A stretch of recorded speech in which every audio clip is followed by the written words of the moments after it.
Teman-teman, selamat berjumpa lagi di channel Cak Motivator. Dan kali ini saya akan berbagi inspirasi ataupun trik sesuai dengan pertanyaan teman-teman di channel CMTV ini. Di antaranya bagaimana sih supaya kita mampu berbicara di depan umum dengan lancar gitu ya. Nah, karena itu jangan di skip ya, simak terus video ini sampai selesai supaya Anda benar-benar bisa mendapatkan informasinya. Bagaimana? Hal utama apa supaya kita bisa berbicara dengan lancar di depan umum? Oke, begini. Satu kunci supaya kita bisa berbicara di depan umum dengan lancar dan betul-betul menjiwai, ekspresinya ada, itu adalah kita menguasai materi yang mau kita sampaikan. Kita menguasai betul isi apa yang kita bicarakan.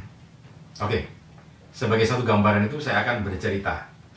Jadi pada waktu itu saya kemudian dengan beberapa teman saya sedang libur ya, hari Minggu libur, tidak tahu ada acara apa. Kemudian duduk di ruang tengah di ruang tengah apartemen gitu ya. Waktu itu saya masih di Korea Selatan. Jadi duduk di ruang tengah di apartemen, ngumpul, ada yang dari Jogja, ada yang dari Sragen, ada yang dari Lombok gitu ya. Nah, ngumpul di situ saya kepingin dengar sebetulnya tentang daerah mereka gitu ya.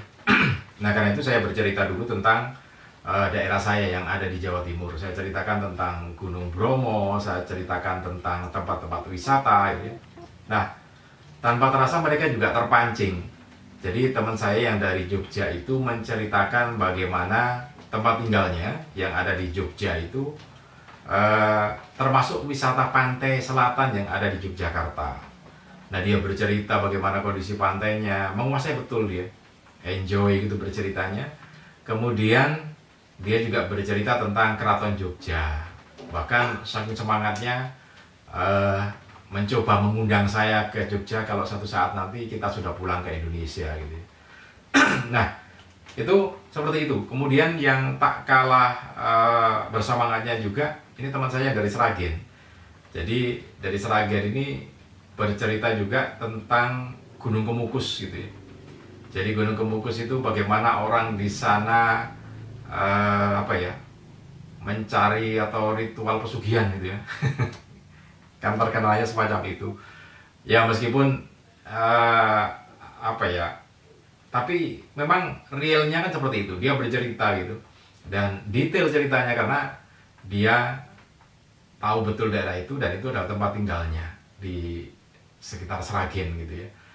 Nah, kemudian teman saya yang dari Lombok ini juga bercerita tentang wisata tempat tinggalnya, yaitu dia dekat sekali dengan Pantai Senggigi gitu ya. Nah, dia bercerita kalau dulu waktu masih SMA, belum kerja di Korea bersama kita waktu itu, dia bercerita kalau pusing, jengkel ke Pantai Senggigi yang airnya jernih gitu ya. Indah sekali, apalagi sunset dan sunrise gitu ya. Dia mencoba. Nah, teman-teman saya ini yang dari Jogja, kemudian dari Sragen, dari Lombok dengan Pantai Senggigi, berceritanya sangat sangat ekspresif sekali. Nah, kemudian tanpa sadar saya berpikir, iya ya, mereka ini sangat lancar sekali berbicara semacam itu ya karena mereka menguasai betul dan tahu betul, mengalami tempat-tempat yang diceritakan itu, sehingga dia bercerita dengan gamblang sekali, tanpa ada beban, tanpa berpikir gitu ya. Ya cerita lancar saja.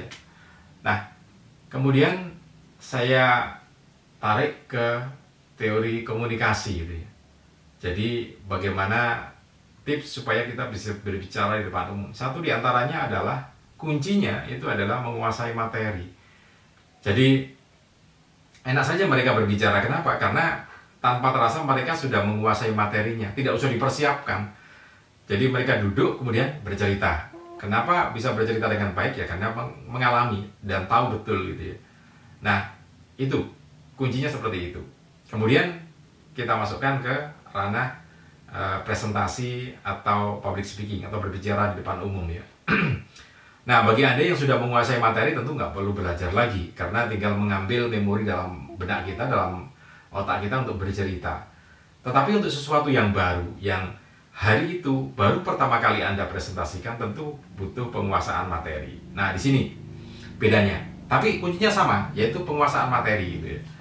Nah, kalau teman-teman saya tadi bercerita tentang wisata, ya tidak usah mempersiapkan karena mereka sudah mengalami, gitu, tinggal bercerita. Nah, tapi kalau Anda mau presentasi sesuatu yang baru pertama kali, tentu harus mengumpulkan bahan-bahannya. Jadi Anda harus mengumpulkan bahannya. Kalau misalkan Anda akan berbicara selama 1 jam, maka kumpulkan data-data Anda kira-kira untuk 1,5 jam. Apa artinya? Padahal kan kita butuh bicara 1 jam. Kenapa harus mempersiapkan bahan untuk 1,5 jam? Itu artinya bahwa Anda memang benar-benar menguasai materinya. Jadi bahan Anda ada 150%, tapi nanti yang disampaikan kan 100%, kan seperti itu. Nah, ini salah satu cara untuk Anda bisa berbicara di depan umum dengan mahir, dengan santai gitu. Jadi persiapan bahannya. Memang biasanya kalau untuk yang belum pernah kita presentasikan, kita butuh latihan. Siapapun orangnya gitu ya, semahir apapun, dia pasti akan butuh data, butuh latihan menyampaikan datanya, bukan latihan berbicaranya gitu ya.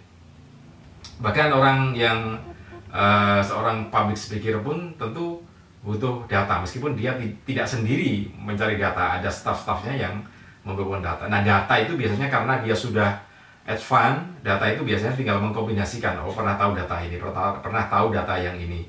Dari staff ini dia pernah tahu data yang ini. Sehingga persiapannya memang tidak terlalu terlalu ribet seperti kita yang baru pertama kali. Nah, tapi itu tadi intinya satu, penguasaan materi. Nah, ini juga pernah saya uji coba. Jadi ketika saya memberikan pelatihan public speaking, kelas public speaking, maka semua peserta belajar itu, peserta latihan itu, saya minta untuk menyampaikan atau presentasi tentang tempat wisata yang pernah didatangi atau tempat wisata dari daerahnya masing-masing. Jadi penguasaan materinya sudah benar, tinggal nanti teknik berbicaranya. Biasanya akan ada ini pengayaan kata gitu ya. Karena kan kalau kata itu sering berulang-ulang berarti kan miskin kata. Nah, perlu pengayaan kata. Nah, itu triknya. Oke. Dengan cara semacam itu semua peserta belajar saya minta untuk presentasi tentang wisata dan mereka semuanya jadi enjoy menyampaikannya karena menguasai materi itu. Nah, ini satu tip untuk Anda. Mudah-mudahan ini bisa bermanfaat untuk Anda. Salam dan sukses selalu untuk Anda.